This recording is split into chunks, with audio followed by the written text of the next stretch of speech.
I think a lot more people are catching on to this though, and realizing that doctors don't have our best health and wellness in mind. Just like the government doesn't have your best needs in mind. If you think the government has your health and wellness and your best needs in mind, then you might as well think that your doctor wants you to live forever super duper healthy. I'm not saying your doctor doesn't want you to be healthy, but you just have to realize that health care is sick care. It's a for-profit business, so these people need to make money off of you to stay in business and to feed their families. So it's not profitable to make people heal, and especially off your point, teas, herbs, things that you can grow for free. You can't patent that, and that's the problem. If you can't patent it, you can't make money.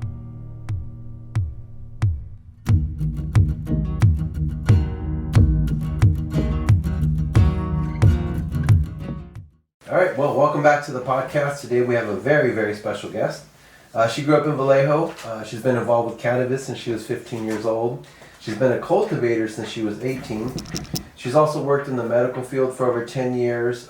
She did pharmaceutical sales for over 6 years. She's been a dietitian and a public speaker against Big Pharma. She's now the owner of a CBD company, Jade Healing Co. Welcome to the podcast, Jourdan Jade. Thank you. All the way from Vallejo. So happy to be here. Big 707. Yep. I know. I used to live there, so I know. Wow. So Bay Area. Yeah, I like your style too.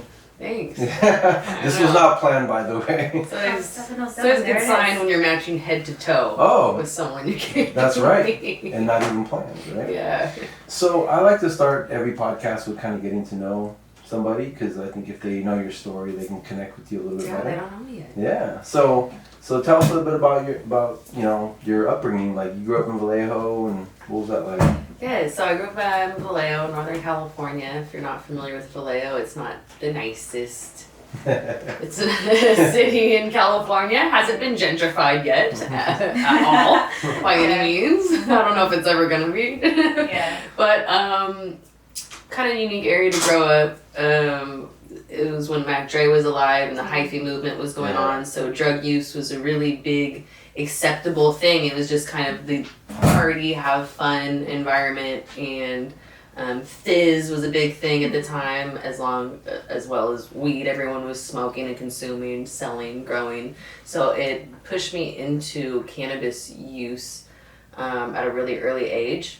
How young were you when you first started? 15. 15? Okay. Yeah, but I also started consuming daily, and everyone was into sales too, so I started getting into sales.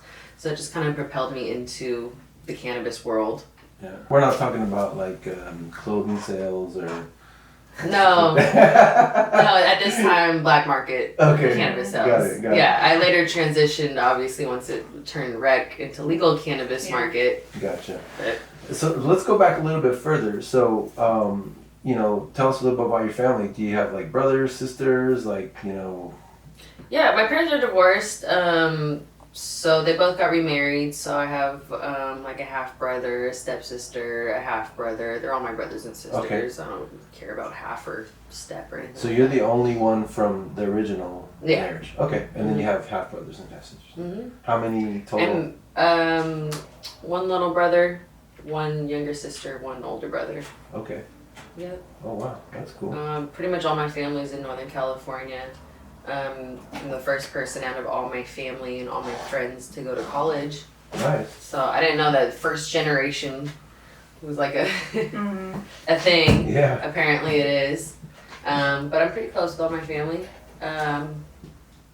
Like I said, they separated when I was growing up, so that was a little bit of turmoil, and I didn't have the best relationship with my dad. But it's fine. So are they all still living in the Vallejo area, your whole family? Yes, yeah. Okay. So everyone's still in the neighborhood? Yeah, they're all in NorCal. And you went to college. Where'd you go? Cal Poly in San Luis Obispo. Oh, that's a good school. That's like 4 hours away, right? It's in between San Francisco and LA. It's kind of the midpoint, Central California. But that's were you driving there? Yeah. Mm-hmm. Oh, okay. Yeah, and I was still selling weed at the time too. So I would come back to the Bay and get like the best weed at great prices, and then go down Transport there. down to all the just Obispo kids. Well, I was living in student housing, so I realized, hey, I live in a building of customers. Yeah. Literally. Absolutely. And Obispo's a good school. It's an expensive school, so you probably had a lot of kids that had money, right? I chose it right. Yeah. Exactly. I chose it because I felt like it was the best school that I got into. Yeah. As far as all the state schools go, Obispo's like number one. Yeah. So you're actually pretty smart. Thank you. Right? You're welcome. I'd like to think so. What did you study in college? Nutrition science. Nutrition science. Yeah, I've always really been into health. I just wanted to learn more. Yeah. None of my family's healthy. Growing up with single divorced parents, I literally grew up on fast food and TV dinners and microwave meals. And then I took a required health class in high school, and I was like, wait, the fast food isn't good for you? Like, this is what you guys have been giving to me? And I kind of opened my eyes, and so since then, I've really been health focused and just want to learn more. And people always said pick something that you're passionate about learning, you actually 100%. Want to study and research. Yeah. And that was just things that I'd like to nerd out on. So I was like, let me pick nutrition. That's awesome. And then after work the whole time I was in college, I had several retail jobs, still doing cannabis sales. Worked at a dispensary. At this time they didn't have dispensaries in my college area, but I would come back to Vallejo, to NorCal, and work at dispensaries just as drop-in. During high school, I worked in dispensaries. Okay. Just such a different atmosphere from what it is today. It used to be like, oh, don't tell anyone about this hole-in-the-wall store. Yeah. And now they're like loungy, upscale. Now it's like Starbucks. That's where I used to work at.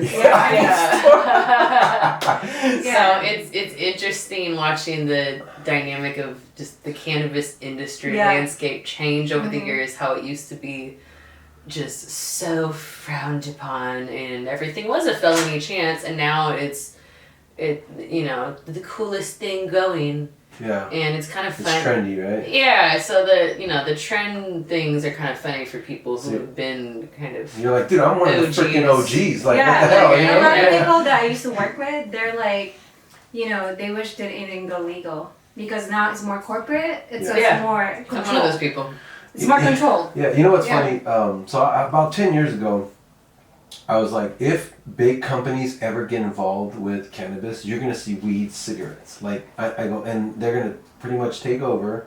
And then the other day, obviously, I don't remember where, but I noticed, I was buying some CBD oil for like sleep or whatever, because I was having a hard time going to sleep. So I'm like, let me try some CBD oil.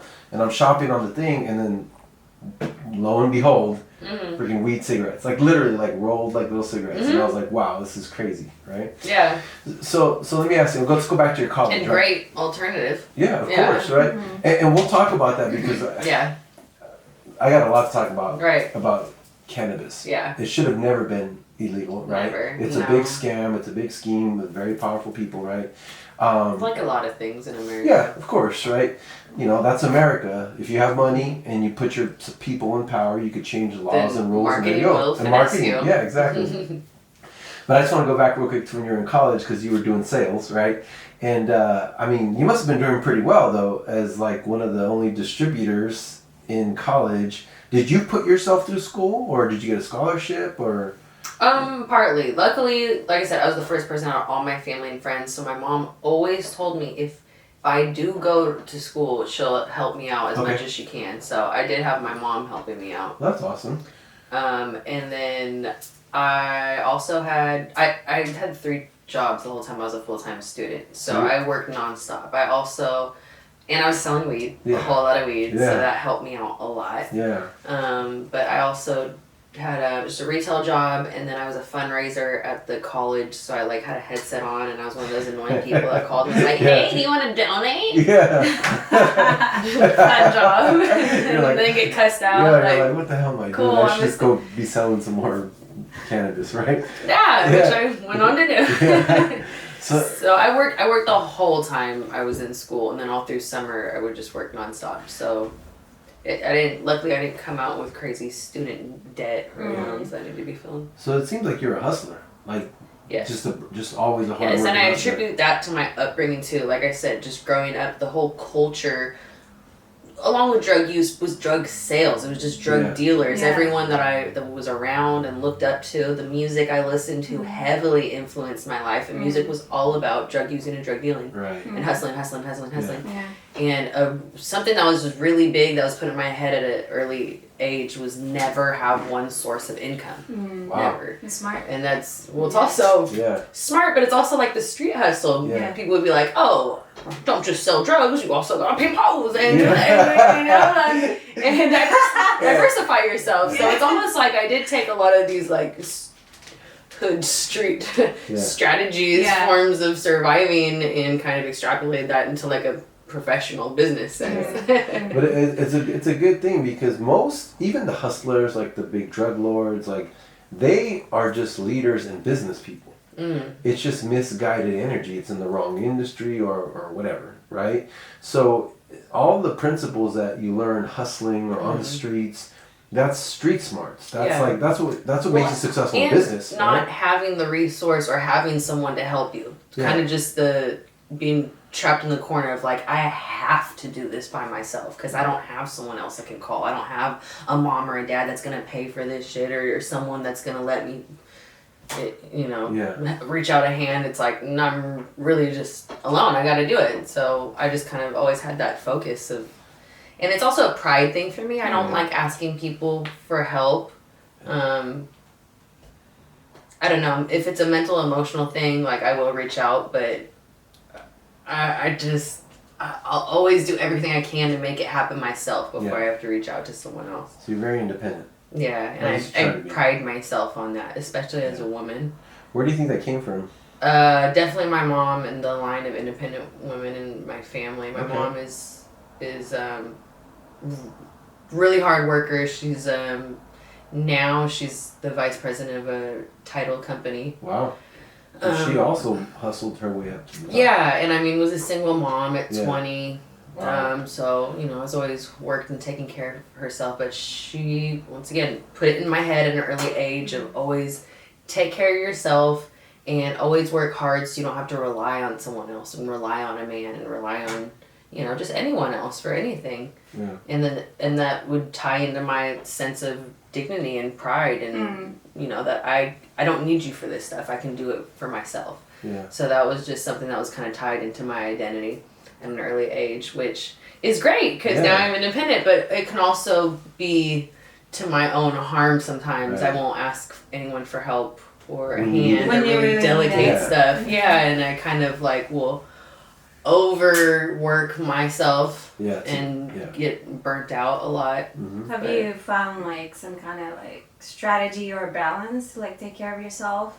When you're about to get burnt out, hey, okay, Jourdan. I'm learning to. So now at 30 years old, I'm learning to. All through my 20s, and in high school and college, I used a lot of stimulants to help me through everything. So stimulants, whether it being coffee, nonstop coffee all day, all the time, or when that didn't work, other chemicals like Adderall, cocaine, unfortunately. I used a lot of drugs, not in the party sense, but functionally. Yeah. So I would be I gotta go work at the hospital at 5 a.m, and then I have an internship after, and then I'm doing my retail job, and then I'm gonna sell weed after. Coffee's not cutting it today. I'm just you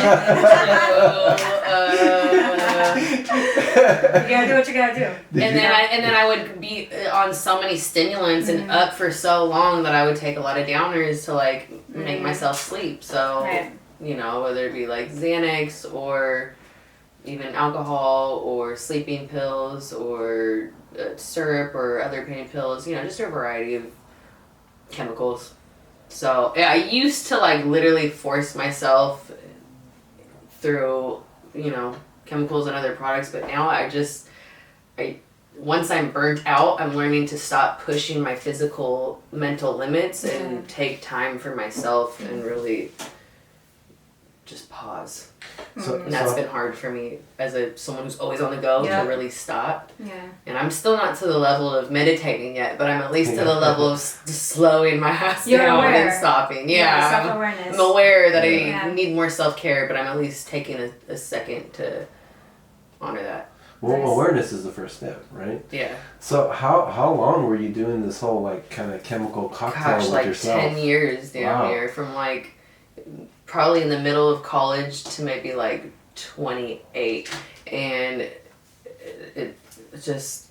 I got so uncomfortable in my body. I mean, I'm in the car all the time, nonstop, especially when I worked in pharmaceutical sales, literally just in my car all day, every day, always driving. So after like 6 years straight of that, I just started to feel like an old person, and just my energy started to go down. And I'm like, I'm not even 30. Like, I should not feel this hurt and sore and just like fucked up all the time. Yeah. You know, so I was like, I really need to stop, slow down. And I had a couple of different traumatic events, and those will always kind of stop you and make you reflect. I had a bad business deal where I completely trusted someone who I thought was my friend, and they ended up scamming me out of like all my money. So, and that was really traumatic, but also took a blow to me physically, just, you know, from the stress and everything. And I think anytime you have trauma or just get really too hurt, it'll make you stop and reflect and be like, you know what, I do need to take some time for myself. Sometimes those can be lessons though, because you know, I went through a big like huge loss. Like, so I'll try to do this as quick as possible. That's what L's are. They aren't L's. They seem like L's at the time. They are losses at the time, but it's always your biggest losses are your biggest lessons. So like when I was 29, I was super successful in real estate, 400,000 a year, married, dream home, dream car, you know, thought I made it, right? And then a year later, I was broke, divorced, business collapsed, credit destroyed, lost all my houses, bankruptcy, and my dog died. You know what I mean? Yeah. And so for many years, I took it as an L, like, because I didn't understand that adversity is there to teach you something. Yeah. And to make you stronger. Yeah. You know, because if you're not mentally tough, you're not going to survive in the world. I don't even want to rock with people who haven't been through stuff in life. I'm like, oh, everything's been sweet for you your whole life? Cool. I don't want to be your friend. Yeah, no. They're just, I mean. Too sweet. Yeah. They're not going to teach you anything. That's why. Yeah. Yeah. Well, when you go through traumatic events, and trauma is different. That's in the eye of the beholder, damn near, because it's all your perception. I mean, someone could get, you know, lose their job, and it could be so traumatic where, you know, for someone else it's like, that's just life. So I just lost a family member. That's trauma. Someone else can be like, I lose family members all the time. Like, that's not trauma, this is trauma. So you know, it's all your perceived trauma, but no matter what that is, it's gonna make you stop, reflect, and be like, oh, I don't want to feel like this. How did I get to this point? So hopefully I'm realizing a lot of people don't reflect or take accountability, but they also are stuck in where they are mentally, emotionally, psychologically for the rest of their life, and they turn into adult children. So I want to talk about that, because you learned. How did you go from not being stuck like most people and like beating themselves up and woe is me? How did you go from that to actually learning from it and growing from it? Because you're successful now, or you're on your way to success. Yeah, you just have to, a lot of times it's just stepping out of the victim mentality. Yeah. Because when something happens to you, you know, our initial reaction was always like, oh, this hurt. Like, you did that to me. Yeah. I'm a victim. You did this. And so it takes a while to actually step out and be like, what did I do? There's always two sides to everything. What did I contribute? Like, did I make myself the victim? Did I allow this?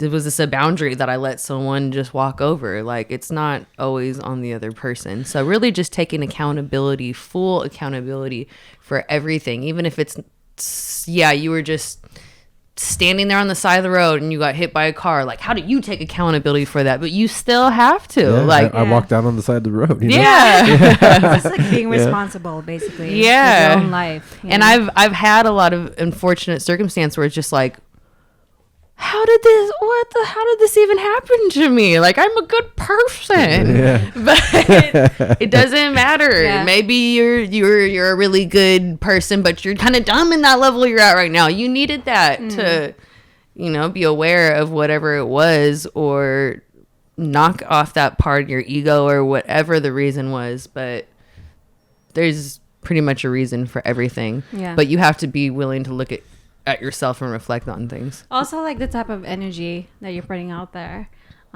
if you're really like, I practice a lot of my awareness and my subconscious, like what do I really feel right now? Because what I'm feeling, like I'm gonna put it out there and I'm gonna track whatever it is I'm feeling. Yeah, 1,000%. It's law of attraction. Simple. Yeah. Vibes. Vibes, right? Your vibe attracts your tribe. So I had it's funny because I had a guest, the next podcast is going to be released. He said that, he grew up in the rough parts of Britain, like England, like where it fights every single day. And he was Indian, Punjabi. So obviously he's already a target, right?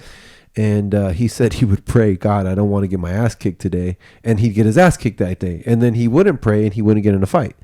So he kind of was like confused for a while, right? But it was because like, you're focusing on it was a focus on something you don't want. It's more focusing on what you don't want, because they say you get in life what you want or what you think about on a daily basis, whether you want it or not. But you have to have that like everything is awareness, and that's what so many people lack. 100%, and it sucks. So everything would be easier if you could just be like, oh, I'll take accountability for my own bullshit. Yeah, but so where did that come from? Because I mean, I have that, but a lot of people don't have that. They blame, or they say it's this, or they say it's God, or they say it's this, or whatever. Where did that, because that's powerful. Once you take 100% accountability for your entire life, the problems go away because you have control to fix it. So they don't go away. They just make more sense and aren't as aggravating. Yeah. What I mean, they don't go away, but it gives you the power to be able to deal with it. Right. But where did that come from? Do you know? For me, I think everyone needs to take a period of self-reflection. Okay. So that's what's been really helpful to me in my personal growth throughout my life is when I have some really downtime or something happens or just some L of some sort.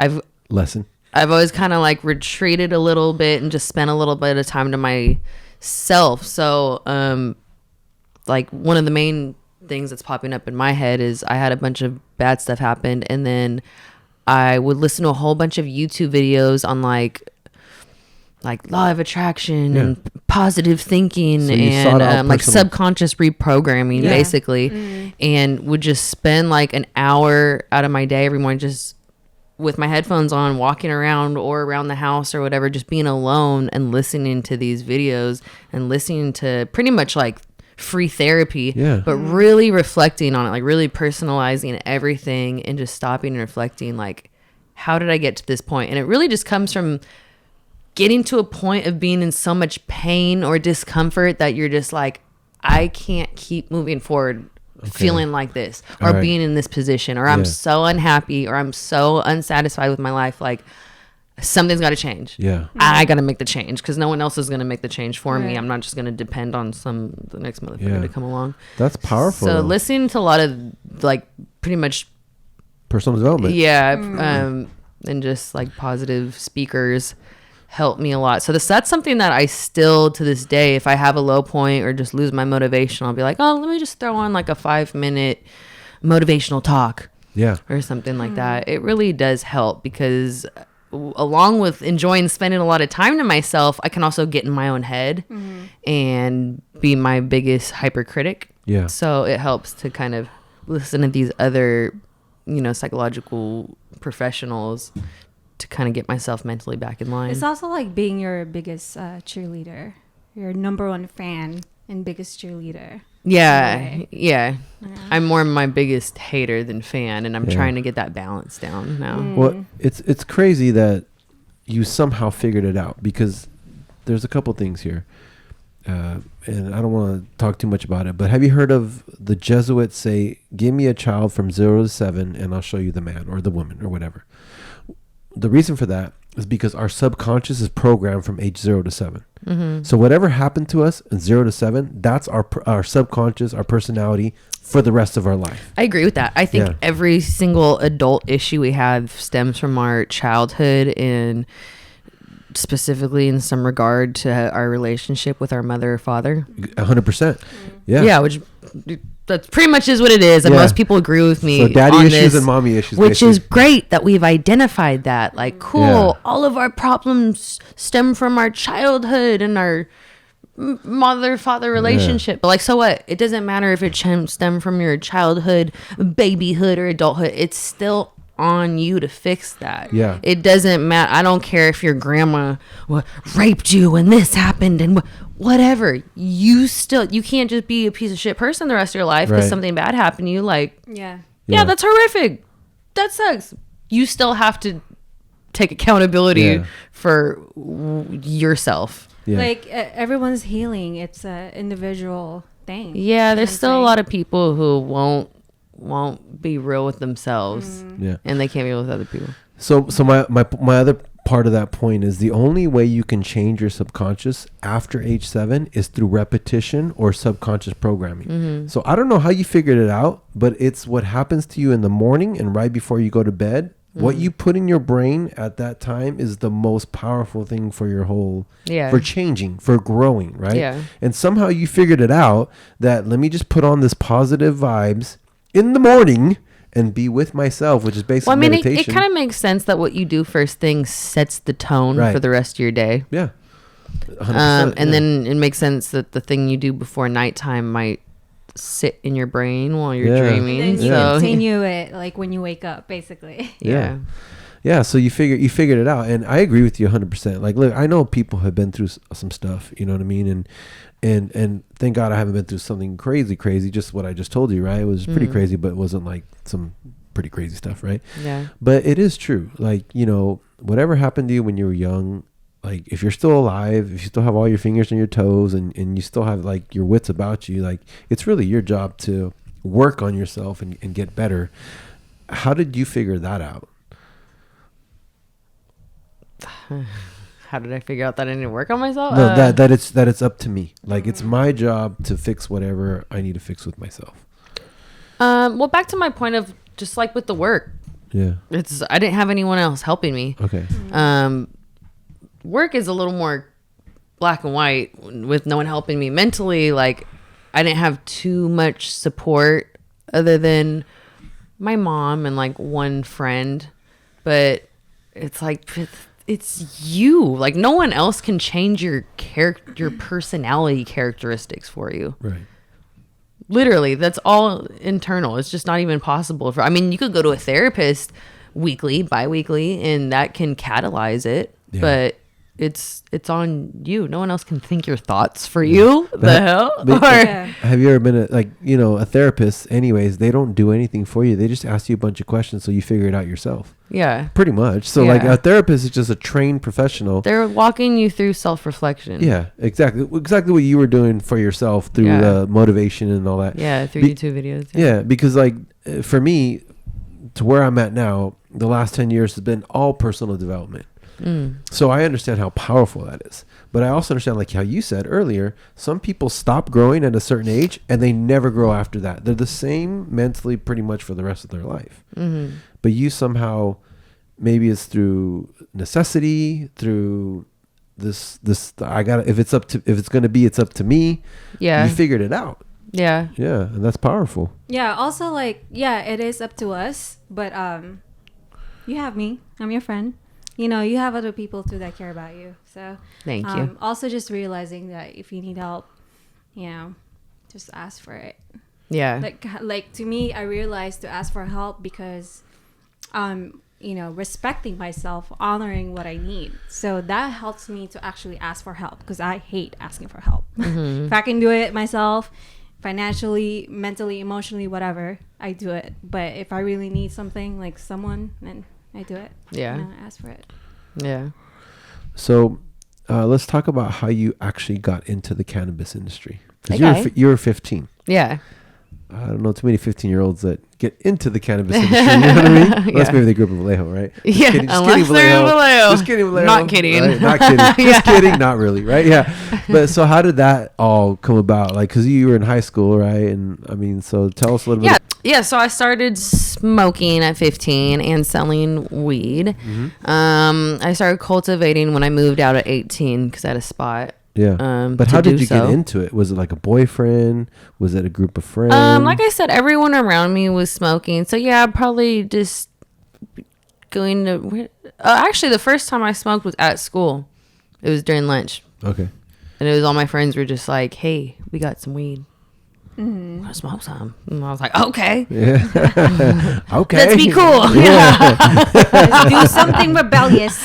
So you're like a freshman. Yeah. A freshman in high school. Yeah. Wow. And all my other friends had already started smoking in middle school. So I was like the nerd because I hadn't yet. So You're I like, was what's wrong with you? I've been doing I'm not this going to since be I a was square in no 6th more. grade. Yeah. No more square So bear. we literally just, smoked at like lunch and then just started smoking at lunch every day and then in between classes and then before school every single day and then like in between every single break and then after school. And then all the guys that I was hanging out with all sold weed, so it was just like nonstop free weed all the time. Like it's not like we had to buy a bunch. But then I started working during high school and I would spend all my money on weed. Right. And like I said, worked at dispensaries on and off in high school and in college. Yeah. So what were dispensaries like back then? Just super trappy, like hole in the walls, Yeah. like Were they- cover, No COAs. no sign. You don't know what it is, right? No COAs. Checking COAs. That's what I do at my old job. Yeah. No, definitely no. No Yeah. COA. That wasn't even an acronym. No testing. Certificate of analysis. What's that? It's so every legal cannabis product has to be lab tested. Oh, Yeah. so it's not like some. So they get the crazy THC stuff. levels, the pesticide levels, mold, fungus, the things like Okay. that. Yeah. Gotcha. And then, so what made you decide, all right, I'm gonna start cultivating this stuff? So the costs weren't as high. Keep costs low. So is that a necessity? Yeah. Or, save you money. Stop outsourcing the production. There you go. First couple times were big fails. Literally, my plants just immediately died. So it was big trial and error. Brown thumb. Yeah. Yes, super brown thumb. But now it's like you just leave my plants in my backyard and they grow into award winners. I don't know. But I have my own little secret female theories on why they grow well. Like what are some of those theories? I'm not in my yard. I'm not home a lot. But when I do have plants growing, I typically grow outdoor. Okay. So indoor is a little more care intensive. You need someone there every single day. You have to look at all the factors like pH, carbon. It's just a lot. Right. So outdoor growing, just nature. You leave it in the sun and it doesn't stink. So that's kind of how nature intended, right? Yeah. I smoke indoor. I prefer it because when you can control all of the factors and all of the variables, you can make the plant kind of, more what you want it to be. Right. More desirable characteristics. But just started growing, kind of self-taught through trial and error. At this time, it wasn't legal. So No. how did you, like, there was no fear, no worry about, anything? Oh, everything was secret. Everything was don't tell anyone this is here. You're like growing tomatoes. Yeah. And that's why it's kind of funny now that it's so out in the open and everyone just talks about it. I still feel weird just being around my mom and grandma. And I mean, my mom has known what I've done. She knows what I do. I mean, when I was 16, they found like a scale and a pipe and an ounce and like another ounce in my car. So it's they know what's they know what's She's going like, on. honey, your friends left some weird things in your car.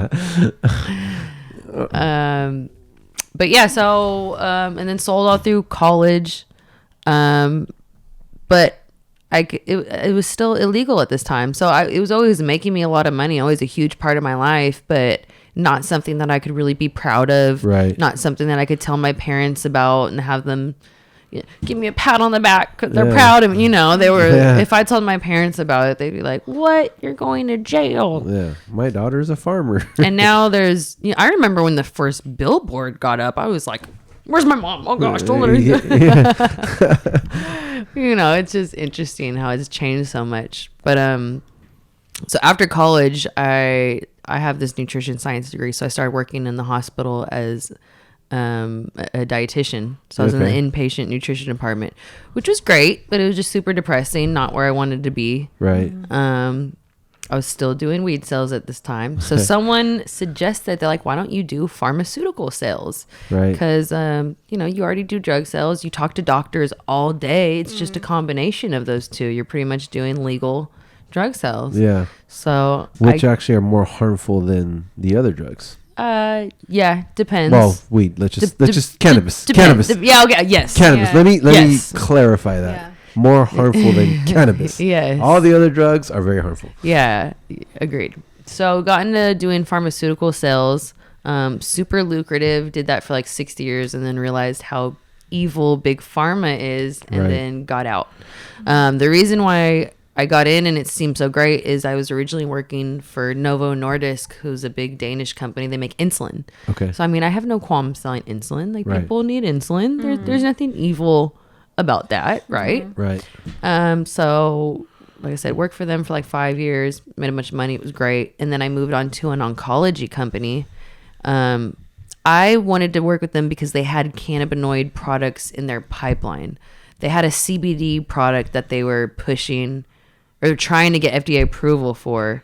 Yeah. They never got FDA approval for it, unfortunately, but that's why I was attracted to them. They also were selling dronabinol, which is synthetic THC. Okay. Obviously, I'm not a fan of any synthetic plant. Right. But it was still interesting to be talking to oncologists about cannabis all day. What do you think about cannabis? What do you think of this fake synthetic cannabis over real? So it was just interesting to get medical professionals' feedback.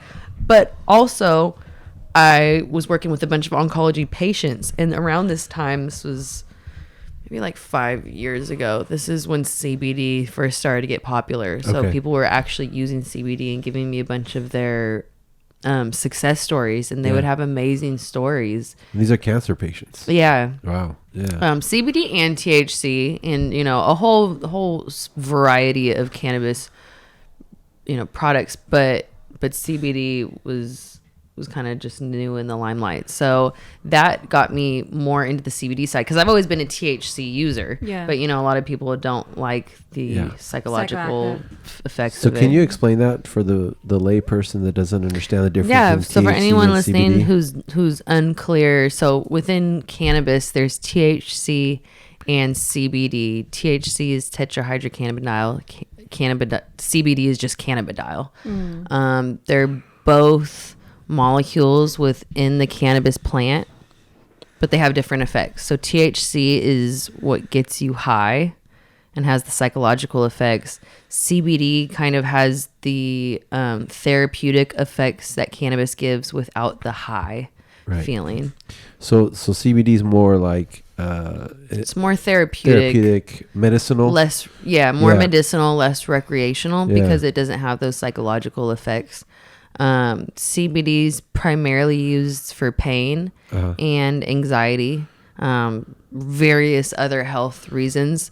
The first reason it got actually FDA approved for medical uses was for seizures. So that's kind of what originally made it really popular. Is there was YouTube videos the children, the one guy that was like shaking and there's older people too, but specifically there was a lot of children who had like rare disorders, and they would show them being given CBD oil or some type of cannabis oil, and their seizures would just go away within a minute. That's crazy. And they weren't responsive to all these other like prescription anti-seizure medications that were probably causing other problems.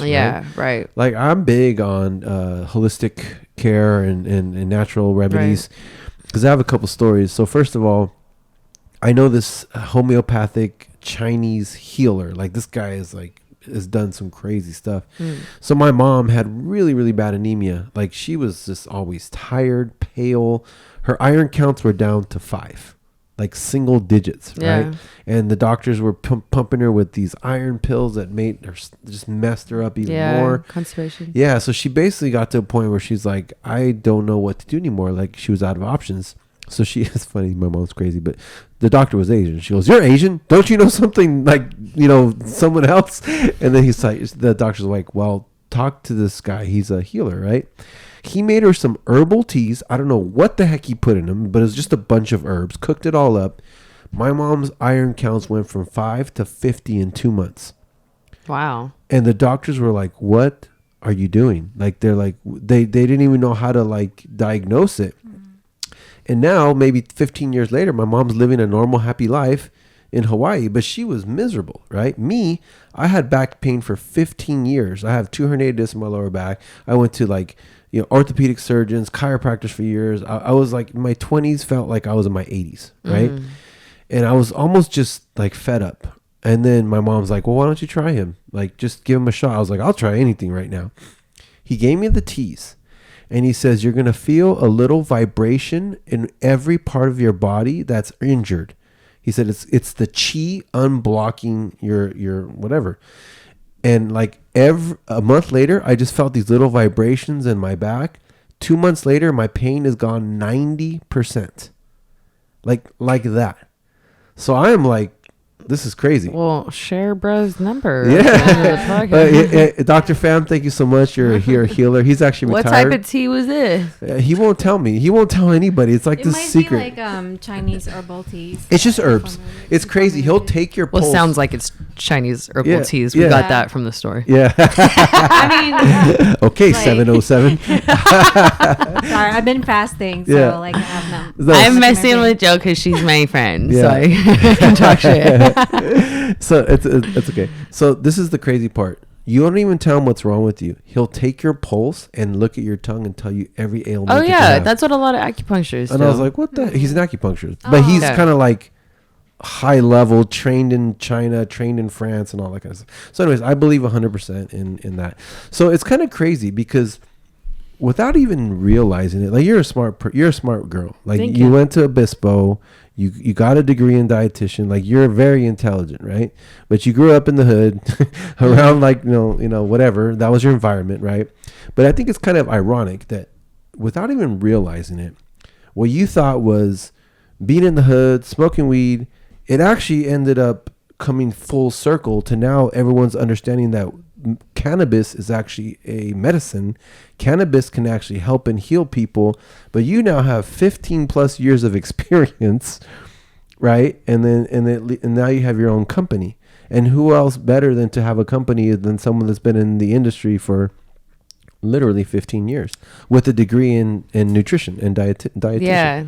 So like I said, the cannabis landscape is changing and getting kind of weird and different and trendy. So one of the kind of unfortunate things is, I do feel like I provide a lot of value as someone who's been in the industry for so long, and I've seen the landscape and the legalities change firsthand. Like a lot of times you don't need experience, almost doesn't matter in this industry. And that's what's weird is there's people coming in from different industries. There's people who literally have never smoked weed in their life that go into higher up positions in a lot of these cannabis companies. Yeah. Because they're just business people. And so that's why I said for a lot of the kind of OGs in the industry, I feel like it rubs a lot of us the wrong way. I mean, it is what it is. I'm not mad or salty at anyone, but I just kind of look at it and like a little salty maybe. Just you're just changing weed. And it just becoming no, not salt, but just like something that I don't really want to be part of because it just doesn't represent the kind of traditional cannabis industry that it used to be. Now it's just about what's trendy and turning into a marketing war, and who it's just like who has the best investors, when it used to be who had the best farmer and gardener and skills, and now it's like who had an investor that won the most money on that round. That's who wins. It's like it doesn't make sense to have a buyer who doesn't even smoke weed, and I know Khalifa. Companies. I know companies. That's the company I go to. Who has a buyer? Which, like, there's nothing necessarily wrong with that. I understand, like, the algorithm. Okay, so you've never smoked, so you look at the trends and you analyze the buying, patterns, and you know what's gonna be hot next. Cool. Like, I get why that makes you qualified for that position, right. But culturally, yep. No. Yeah, so it's kind of big. So that's I'm not mad, I'm not salty like that. It's just it's changing kind of the culture and the feeling of the environment. Well, it's kind of like something that you guys built through lots of hard work and studying and passionate about it and all that, and then now big business comes in and goes, get out of the way. We're gonna apply all this marketing and da da da. It doesn't. It's kind of like you know, when Starbucks got into coffee, like coffee used to be coffee, now it's freaking sugary crap. You know what I mean? Like people think they're drinking coffee, but they're drinking like 75 grams of sugar. You know what I mean? And it's all marketing. Like everyone's like addicted to it, right? Yeah. They took something that was just basically a boring industry and made it like. But coffee is a stimulant, so that one like. Yeah, it's the same thing, right? They took something they knew would be addicting. Yeah, it's not like they just took like carrots and monopolized it. Like, nah, carrots are not addicting. Give me some carrots, man. You got them carrots. Anyways, okay, so let's go back to when you were in pharmaceutical. So you're making money, you're living a life. Yeah. So like I said, I got in this company because they had a CBD product in the pipeline. I saw that as cool. They're on the forefront of. I saw, and I still see it as this is kind of where cannabis is going. As soon as it's something they can patent, the pharmaceutical companies are going to take over the industry. Right. Completely. It's not going to be corporations, branding corporations. It's going to be pharmaceutical corporations that just bought everyone out. So I was like, okay, if this pharmaceutical company has a CBD product in their FDA approval pipeline, I want to get with them. Right. So I joined this company, and like the FDA approval kept getting pushed off. So in the meantime, they're like, well, we need to increase our sales. We want you to sell fentanyl. Ooh. And that. What is that for? So for those who don't know, fentanyl is very strong pain product. It's the strongest, most addictive on the market. It's 100 times stronger than morphine. So it's basically. So you can imagine how addicting that is. Wow. Basically, you take like the littlest micro amount, and you can it'd be very fatal. Wow. So it's for like extreme pain. You have to be on around just even to be considered for it. You have to be on around the clock morphine. Or some type of long-lasting pain pill and be failing on that and be in pain. So it's literally end-of-the-line care, extreme pain medication. But the atomic bomb of pain meds, basically. Fentanyl has been in the news a lot because there's a lot of street fentanyl that's not like real what it should be fentanyl, and a lot of it is imported from China, and so a lot of people are dying off it because they're buying it in the streets. The whole opioid and crisis. It's fake fentanyl, and they're dying. So that fentanyl has a really bad rap for killing a lot of people, but it's also overprescribed. So it's not something anyone should be on unless they're literally like about to die. And I just saw how this company was pushing it, and I was like, I straight up don't agree with this. And as soon as you give them any type of pushback, you're on their radar. Yeah, exactly. So I already knew that I wanted to be out, and at that same time, cannabis was legalized for recreational consumption. So I'm like, I know I want to be out of pharma. I know I'm gonna move back into the cannabis realm now that it's something I don't have to hide and feel like a loser about when like I'm a professional. So I knew I wanted to be out of pharma, but I was like, but they're paying like crazy, so I'm gonna quit, but I'm gonna quit like next paycheck. Okay. So I was still there, but I was doing public speaking at the time, so I would do like free cannabis classes, free CBD classes, primarily in Oakland, in conjunction with some local dispensaries, but just free classes. Just what is CBD in seniors, CBD for pain, and it was me and a few different doctors leading all the talks. And someone had put one of the talks on YouTube, which I didn't even know. And you became viral? And no, not at all. There was like one view on it, and my pharmaceutical company called me, and they were like, "Hey, oh shoot! You did this talk. Oh my god! And you said that people shouldn't take pharmaceuticals because they're too synthetic and all these side effects. So you're terminated immediately." Wow! I was like, that, and that was it was your company. Was that one view? What? Yeah, I was like, what the? How did they find that? Because pharma's crazy, dude. They're like a mafia. Like big time. Yeah. I think it's definitely one of the biggest industries in America, right? If you want to call it that. All over the world. So we could talk about this for hours, but just that's one of the big things that I talk about now. So after being fired, just spurred my public speaking more so. So I talk I talk about how people should take more natural products and take more responsibility for themselves and their health and not listen to their doctors who don't know them or their bodies or anything about their lives or mental health. And we're just trained on chemicals. That's people act like doctors are the know-alls of health. And what they don't realize is they are a doctor of medicine. Right. Only medicine, not mental health, not nutrition, chemical products. That's what they learn. That's what they're in school for. So that's why every doctor's office, you pretty much always leave with a prescription, or every office visit, you always leave with a prescription, because that's what they're taught. Even the vets are like that now. Yeah. Because I have a 17-year-old dog, right? And she got kidney failure a year and a half ago. I had her on the kibble and all that kind of stuff. That's another whole industry that's killing animals. Just like the food industry is killing humans, right? So anyways, she lost like 50% of her body weight. I thought I was going to have to put her to sleep. So I just said, you know what? I'm just going to try to find something to make her quality of life good as long as she has left. I thought maybe she had like a week or whatever. So I walk into Pet Food Express, and there's CBD oil and there's natural whole foods. And then they're like raving about it. Like, this is like saving dogs' lives. Like, give her this. And then like, have you tried CBD oil? And I'm like, no, I'll try whatever, right? So literally, she's been alive now over a year and a half. She's after her diagnosis.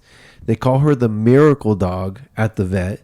And they try to, of course, give her pain meds, give her this, give her, like, hell no, I'm not giving her nothing, right? Yeah. I'm going to give her good food and CBD oil. And the CBD oil helps the dogs with anxiety and the pain and all that kind of stuff.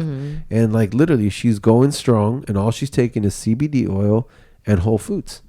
And she's like 106 in dog years now and still going strong. So I 100% believe in that. And not only for dogs, it's already proven in my dog that it's working, but for humans too. I think a lot more people are catching on to this though, and realizing that doctors don't have our best health and wellness in mind. Just like the government doesn't have your best needs in mind. If you think the government has your health and wellness and your best needs in mind, then you might as well think that your doctor wants you to live forever super duper healthy. I'm not saying your doctor doesn't want you to be healthy, but you just have to realize that health care is sick care. It's a for-profit business, so these people need to make money off of you to stay in business and to feed their families. So it's not profitable to make people heal, and especially off your point, teas, herbs, things that you can grow for free. You can't patent that, and that's the problem. If you can't patent it, you can't make money off it. There's no money in the cure. So that's back to what you were saying at the beginning of how cannabis should have never ever been illegal. It never should have. It never should have been villainized, and it used to be in pharmacies hundreds of years ago, and then the whole pharmaceutical industry came about. They realized how they can make money and patent these chemicals and then tell people what to do, and people are going to believe them. And they make all this money off people's health. I did some research, and I want people to know this because it's very important. This is why cannabis was made illegal, 100%. It started 80 years ago, right? So Harry Anslinger and William Randolph Hearst. You ever heard of Hearst Castle? That's his castle, right? Hearst, he owned the media back then, basically. It was newspapers and magazines, right? So he started this huge campaign of misinformation against cannabis because he was he invested heavily in timber. And, you know, basically he wanted to make paper out of timber instead of out of hemp fiber, which at the time, I think the U.S. Constitution is written on hemp fiber, right? Hemp fiber was better for making paper. They say it was better for making sails, like sails in a boat and stuff like that. So he wanted to demonize cannabis because hemp fiber was his number one competition to his timber. And then it only took 6 months to grow the hemp. It took 3 years to grow the timber or more, right? Rockefeller, everybody knows John D. Rockefeller. So William Hearst, John Rockefeller, two of the biggest, most powerful men that ever lived in this country.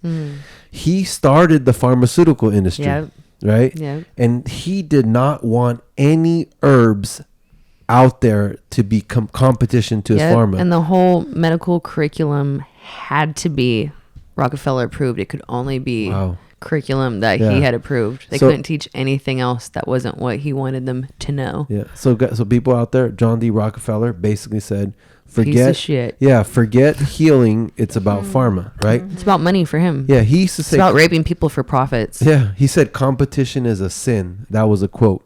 So he basically killed this competition. And then cannabis at the time was the most commonly used medication. Is a sin. That's what Rockefeller said. How out of control is your ego? Yeah. And then there was a budding synthetic plastic industry, DuPont, which they used oil to make their plastics, right? And obviously hemp was a big competition to them. And Hearst was also a racist, a raging racist. He hated almost every other race, but he really hated Mexicans because Pancho Villa took 800,000 acres of timber away from him.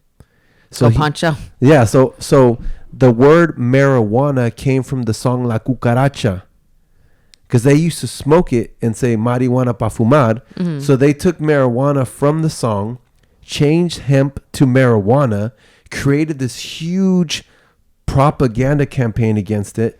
Then Anslinger created a law that made it pretty much a tax that made it illegal.